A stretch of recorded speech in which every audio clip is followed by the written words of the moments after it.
Season of the Wish brings another round of exotic changes. These ones listed in the video are not the full list, but the ones which accidentally got added to specific exotic perk descriptions mid-season, and then quickly removed. But since then, Bungie have confirmed these changes will be coming next season, alongside more currently unknown exotic armour changes. The exotics confirmed for this include Hunters, Celestial Nighthawk, Mechaneers Tricksleeves, Stompees, and Shards of Galanor, Warlocks, the Karnstein Armlets, and Titans, the Synthoceps. I'll explain the changes to all of these, and if I expect them to be used throughout Destiny, and if any might shake up the current meta. Starting with the Synthoceps, these have already been adjusted to remove the melee lunge increase, but the changes coming in Season 23 is alongside melee damage increase when surrounded. You will be granted increased weapon handling and reload. The numbers aren't currently known, but this isn't actually a buff I expected. If I had to choose one exotic in game which defines the current meta, it would probably be the Synthoceps. They are a huge part of the reason Solar Titan has been strong for so long, and enable Banner of War Strand Titan to be honestly a little bit too strong. The handling and reload buff will help Banner of War Titan even more when utilising a 1-2 punch shotgun, and really any melee Titan build utilising the tractor cannon. Expect another season of incredible melee based Titan builds. I'm not really upset about this one at all as a Titan main, but I am pretty shocked these got a buff. Needless to say, this is an exotic which will continue to get extremely high usage rate in all PvE activities, but that's not really anything new. For Warlocks, the only confirmed change so far is the Karnstein Armlets, and it's a change to the verbs, and the exotic provides a little bit extra functionality. In the live version of the game, melee kills restore 50 HP and heal for 30 HP for the next 8 seconds. And the changes here are these effects will be changed to Cure and Restoration, a solar subclass verbs allowing for more potential synergy there. Also do note that Cure restores 60 HP and Restoration is 40 HP per second, so this exotic should see an improvement on its effects at a baseline level too. This effect will now also be activated on finishers. Karnsteins in my opinion are a pretty underrated exotic. I suppose it's because they provide increased survivability rather than pushing extra DPS, which isn't always needed. But in situations where survivability is key, they are absolutely worthwhile. These are the ones I use to solo flawless Ghosts of the Deep. The restoration effect is triggered by glaive melees too, which helps out a bunch. Again, this exotic isn't really one I expected to change to, but it's a welcome one for sure. The solar synergy opens up more modifications to improve its effect, like using the Ember of Empyrean to extend restoration. I don't really expect much more of the usage rate from this than what they're currently getting, but in scenarios where survivability is key, these will be even better. Be sure to have them on hand when soloing the new dungeon. Hunters have a total of 4 exotic changes.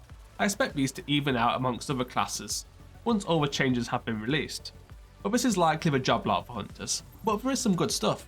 First of all, the Celestial Nighthawk and Shards of Galanor. I'll lump these together as the changes are quite similar. They're getting the Geomag Stabilizers treatment, which turned out to be quite a good one. Alongside their super altering effects, the Celestial Nighthawk provides additional super energy on precision final blows, while Shards of Galanor provides extra super energy on throwing knife final blows, both of which are quite nice and straightforward to achieve condition, and help bump up the amount of supers you'll be able to use. Some of the better supers in game too on top of that. I could see some of these getting a little more usage post buff. The Solo Hunter class is a great choice for DPS. Golden Gun and Blade Barrage are both up there for burst damage. Of the two, I do expect Celestial Nighthawk to maybe get a little bit more use, as it can be used to instantly chunk bosses' health or delete champions, and the criteria of precision kills is something you just regularly get during normal gameplay. Stompees have quite a strange buff, providing damage resistance from combatants when airborne. I guess it does fit into their effective improved jumps, and whenever the phrase combatants is used, it's an effect linked to PvE enemies only, so don't expect these to provide damage resist while in PvP when airborne. But something I do want to point out for PvP is this new perk description doesn't list anywhere that the improved movement effects are not active when your class ability is not readied. So hopefully this is also a rollback on that previous nerf, making the Stompees a consistent buff to hunter movement, one which would be very much welcome for the PvP hunter mains. If the removal of the class ability requirement is actually true, then Stompees will be very much back in PvP, likely to be again the most used hunter exotic. The playstyle and benefits are very enticing in a PvP environment. And finally, the Mechaneers Tricksleeves. These seem to have always been pretty strong, but quite niche. The change here is doubling down on that niche, but might be enough to push them into more viability. The exotic provides stat benefits to sidearms, but its main benefit is switching to them when critically wounded. In the live game, it will increase sidearm damage by a staggering 100%, or 35% in PvP, but this effect will wear off as soon as you recovered HP past the red critical point. Now this damage boosting effect can be extended beyond that with sidearm final blows. The final blows within this window will fully reload the sidearm. Pretty interesting, especially with some of the exotic sidearms available. Final Warning, Forerunner and Trespasser are already pretty strong by themselves, and if this 100% damage boost can easily be maintained, I could see this making a really fun and powerful build. It just depends on how effective sidearms are in general, as this exotic is just a direct buff to them. And while not an exotic armour, the hand cannon Thorn will be receiving a sizable buff of its catalyst in Season 23. The catalyst will add an extra 20 range and 10 stability, as default, and provide benefits to range, mobility and handling upon final blows or collecting remnants.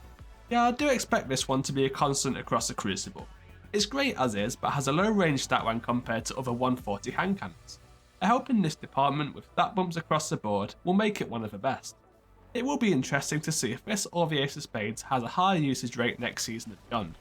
PvE, it won't change a whole lot, but it will feel a little better to use if the mobility and handling bumps are noticeable.